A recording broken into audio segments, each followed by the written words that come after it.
Hello everyone, welcome back to our series. EFT subject का जो हमारा सीरीज चल रहा था उसको कंटिन्यू करते हैं। एक आज इम्पोर्टेंट टॉपिक देखने वाले फेराडेज लॉ। जो ईएफटी सब्जेक्ट या कोई भी फील्ड हो फिजिक्स का एक इम्पोर्टेंट लॉ होता है फेराडे लॉ। अब ये फेराडे लॉ क्या होता है, इसका कंप्लीट हम वर्किंग देखेंगे एंड जो इसका स्टेटमेंट है स्टेटमेंट देखेंगे एंड इसका जो फॉर्मूला दिया होता है वो क्या होता है और इसके लिए यूज करते हैं वो वन बाय वन इसी वीडियो में कवर करेंगे। ठीक है। यस। तो फेराडे लॉ क्या आ जाएगा, सबसे पहले तो ये यूज कहाँ पे होता है, ये इलेक्ट्रोमैग्नेटिक फील्ड में यानी electric field and magnetic field के कंडीशंस में यूज होता है। एंड लाइक जब भी हम कोई क्लोज सरफेस या क्लोज पाथ कंसीडर करते हैं उसमें से जितना अपना मैग्नेटिक फ्लक्स जो फ्लक्स चेंज हो रहा है, फ्लक्स चेंज होने के रेट को इक्वल होता है फोर्स। किसको डिफाइन करता है, ईएमएफ। किसको डिफाइन करता है, EMF, electromotive force. Electromotive force किसको डिफाइन करता है, फेराडे लॉ की हेल्प से डिफाइन करते हैं। जो भी ये फेराडे फेराडे किसके नाम है, एक जो साइंटिस्ट थे जिन्होंने ये फेराडे लॉ प्रोवाइड किया था या फिर इंट्रोड्यूस किया था, उनका नाम से अपना ये लॉ कंसिडर करते हैं फेराडेज लॉ।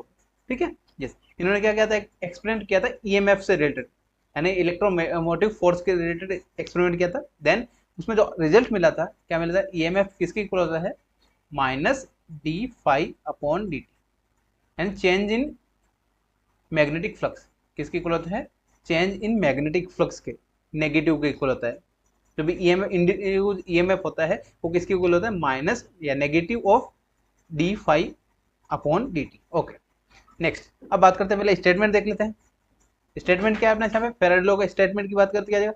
यस, जो भी मैंने बताया यहाँ पे, the electromotive force around a close path यानी क्लोज पाथ के अराउंड जो अपन चेक कर रहे हैं यहाँ पे, क्लोज पाथ में जितना भी इक्वल किसके इक्वल होता है, equal to the negative of rate of change यानी rate of change of magnetic flux. And जो मैग्नेटिक फ्लक्स जनरेट हो रहा है या मैग्नेटिक फ्लक्स चेंज हो रहा है क्लोज पाथ के अराउंड, उसके इक्वल होता है। क्या आ जाएगा अपना यहाँ पे, जैसे फाई फाई क्या आता है अपना, मैग्नेटिक फ्लक्स चेंज हो रहा है तो यहाँ पे फ्लक्स चेंज को किसे डिनोट कर रहे हैं, डी फाई। यानी तो फ्लक्स चेंज हो रहा है, rate of change of flux यानी जो मैग्नेटिक फ्लक्स है, मैग्नेटिक फ्लक्स कितना चेंज हो रहा है एक क्लोज सरफेस से क्लोज पाथ से, उसके इक्वल होता है अपना ईएमएफ यानी इलेक्ट्रोमोटिव फोर्स।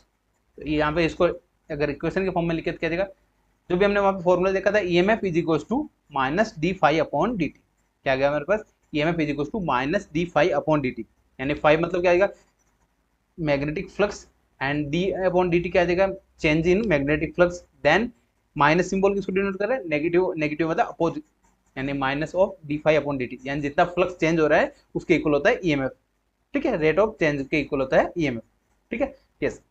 अब यहाँ पे ईएमएफ क्या होता है, इलेक्ट्रोमोटिव फोर्स। ईएमएफ को फुल फॉर्म क्या होता है, इलेक्ट्रोमोटिव फोर्स। एंड ये किसकी हेल्प से जनरेट होता है, चेंजिंग इन मैग्नेटिक फील्ड यानी मैग्नेटिक फील्ड के चेंज होने के बाद जो भी फील्ड जो फोर्स जनरेट हो रहा है वो क्या आ जाए अपना ईएमएफ। नेक्स्ट क्या है, फ्लक्स। फाई क्या होता है, फ्लक्स, जो भी टोटल फ्लक्स होता है। देन इसका यूनिट क्या होता है, वेबर। यूनिट क्या होता है, वेबर। देन टी क्या होता है, time. And D phi upon D T को रीड कैसे करता है, टाइम रेट यानी जो भी चेंज इन मैग्नेटिक फ्लक्स में चेंज क्या हो रहा है उसको रीड करता है D phi upon D T and change in magnetic flux.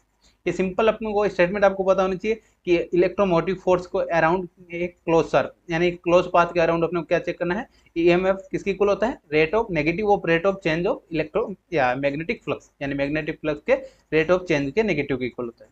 ठीक है। सिंपल, आपको ये फॉर्मूला याद रहा तो आप इजीली लिख पाएंगे। ठीक है। यस। अब बात करते हैं नेक्स्ट स्टेटमेंट यानी आप थोड़ा इसको समझने का ट्राई करेंगे। यस। एक अपने एक लूप कंसिडर करते हैं, इसमें एक ये क्या है अपना बी यानी मैग्नेटिक फ्लक्स चेंज हो रहा है एक क्लोज लूप के थ्रू। क्लोज लूप के थ्रू क्या आ रहा है अपने यहाँ पे, मैग्नेटिक फ्लक्स चेंज हो रहा है जो हमने वहां पे देखा था। थोड़ा डिराइव करके देखते हैं या उसको एडवांस में क्या लिख सकते हैं एंड क्या फॉर्मूला डिराइव कर सकते हैं वो देख रहे हैं। ठीक है। ईएमएफ के लिए क्या देगा, यस। तो यहाँ पे क्या हमने कंसिडर किया है, क्लोज पाथ विथ एक नेग्लेजिबल शॉर्ट। यहाँ पे क्या देगा अपने नेग्लेजिबल, अपने यहाँ पे कंसिडर किया है, कट कंसिडर किया है। देन जो इलेक्ट्रिक फ्लक्स या ईएमएफ जनरेट होगा, ईएमएफ जनरेट किसके इक्वल होगा, total electric flux intensive. EMF किसके इक्वल होगा, EMF in close loop is equal to line integral of E into D. यानी कंप्लीट जो है लूप है, लूप को जितना भी इलेक्ट्रिक फील्ड जनरेट हो रहा है, इलेक्ट्रिक फील्ड जितना कंसिडर हो रहा है उसके इंटीग्रेशन की इक्वल। तो इसको अगर आपने रीड करें सही से क्या आ जाएगा अपने यहाँ पे, yes. Late consider a open circuit यानी क्या है अपने यहाँ पे, ओपन कंसिडर किया है मैंने जैसे आपको बताया, नेग्लेजिबल ओपन सर्किट है। Then open circuit loop consider किया and assume open circuit loop is negligible यानी जो ओपन पार्ट है वो कितना है, नेग्लेजिबल है। तो ईएमएफ क्या आ जाएगा, EMF introduce in the loop is equal to the producing electric field, यानी इलेक्ट्रिक फील्ड जितना प्रोड्यूस होता है उसके इक्वल हो रहा है अराउंड द लूप, यानी जो लूप के अराउंड की जितना इलेक्ट्रिक फील्ड प्रोड्यूस हो रहा है उसके इक्वल होता है ईएमएफ। ठीक है, एक बार फिर से देख लेते हैं ईएमएफ किसके इक्वल होगा यहाँ पे, ईएमएफ प्रोड्यूसिंग जो भी है लूप के चारों अपना अराउंड ईएमएफ या इलेक्ट्रिक फील्ड जनरेट हो रहा है, इलेक्ट्रिक फील्ड प्रोड्यूस हो रहा है उसके इंटीग्रेशन के इक्वल होगा, राइट।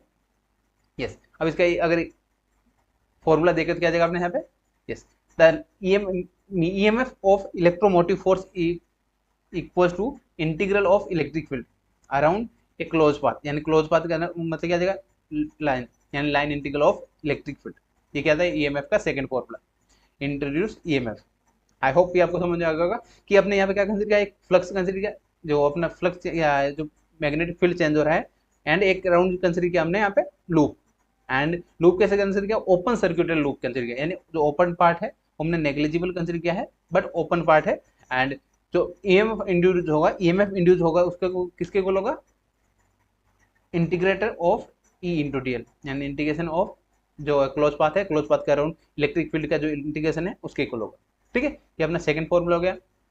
यस, अब यहाँ पे टोटल मैग्नेटिक फ्लक्स क्या होता है, टोटल मैग्नेटिक फ्लक्स किसके इक्वल होता है, surface integral of magnetic flux density, यानी जो मैग्नेटिक फ्लक्स डेंसिटी बी होता है उसका जो इंटीग्रेशन करेंगे सरफेस इंटीग्रल उसके इक्वल होता है अपना फ्लक्स।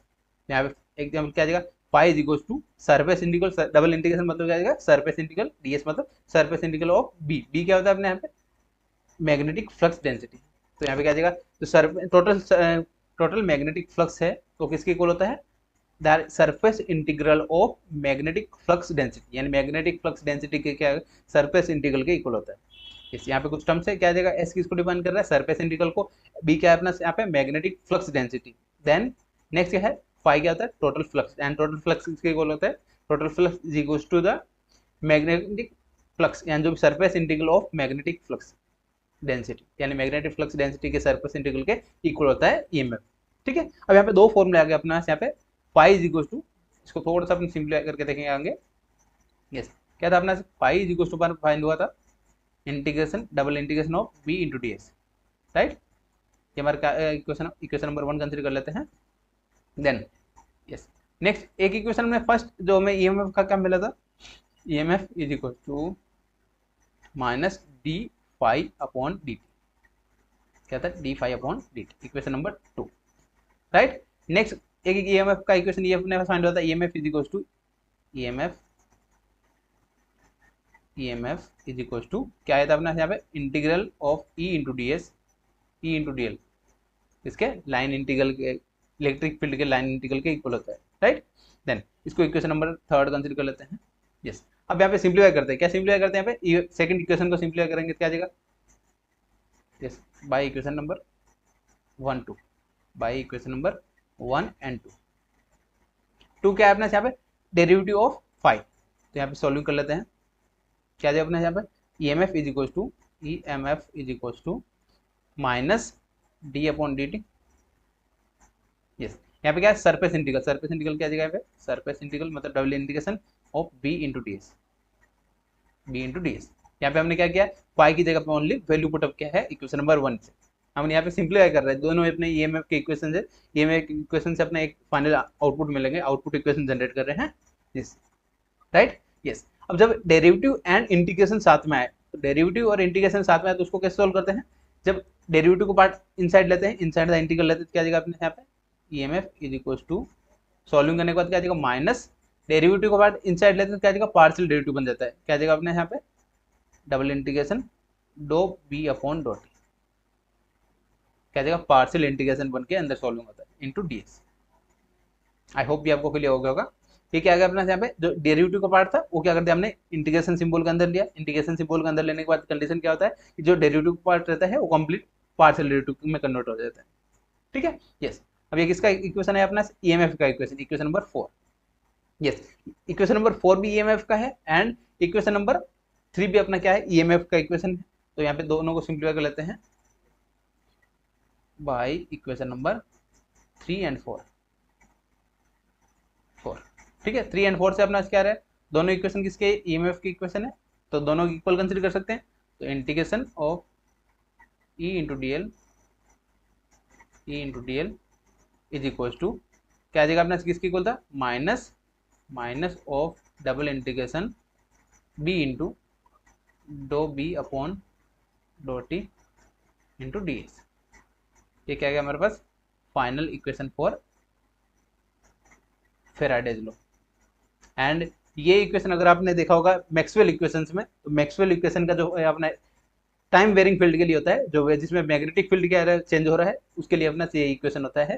ये मैक्सवेल इक्वेशन भी जनरेट होता है जो फेराडे लॉ की हेल्प से जनरेट होता है, राइट। ये हमारा क्या गया, electric field and magnetic field के अंदर रिलेशन भी आ गया। एंड यही क्या होता है, इंड्यूस ईएमएफ, यानी इंड्यूस ईएमएफ का जो आंसर आता है फेराडे लॉ का जो रिजल्ट है वो क्या आता है अपने यहाँ पे फाइनल आंसर। ये ईएमएफ किसके इक्वल होता है, integration of electric field intensity. Electric field intensity मतलब ई का इंटीग्रेशन करना है with complete loop, close loop या क्लोज पाथ क्या कर रहे हैं अपने, इंटीग्रेशन कर रहे हैं। एंड ये किसके इक्वल होता है, minus of double integration of डो बी अपॉन डो T and partial derivative of magnetic flux density and with respect to surface integral, DS के क्या आता है अपने सरफेस इंटीग्रल। ये था अपना simple Faraday law. Faraday law एक बार फिर से देख लेते हैं, किसको डिफाइन करता है, ईएमएफ यानी इलेक्ट्रोमोटिव फोर्स को डिफाइन करता है। यानी इलेक्ट्रोमोटिव फोर्स के लिए अपना उसको डिफाइनेशन के लिए अपने ईएमएफ फेराडे लॉ रीड करते हैं, राइट। एंड ये किसके लिए होता है, क्लोज लूप के लिए या क्लोज लूप के लिए कंसिडर करते हैं। देन फाइनल इक्वेशन हमने डिराइव करके देख लिया एंड कंप्लीट हमने सोल्व करके देख लिया। आई होप आपको अच्छे से समझ में आ गया होगा। इसमें आपको कहीं पे भी डाउट है तो आप कमेंट करके पूछ सकते हैं। एंड जो हमारा नेक्स्ट वीडियो रहेगा जिसमें हम देखेंगे जो फेराडे लॉ का एडवांस है, यानी जो फेराडे लॉ के बाद जो लॉ बन रहा है Lenz's law, and Lenz's law क्या होता है वो उसके बारे में देखेंगे। एंड जो फेराडे लॉ अगर आपको अच्छे से समझ में आ गया तो लेंजेस लॉ इजिली समझ जाएगा, ठीक है। यस, तो मिलते हैं नए टॉपिक के साथ नेक्स्ट वीडियो में। Thank you for watching.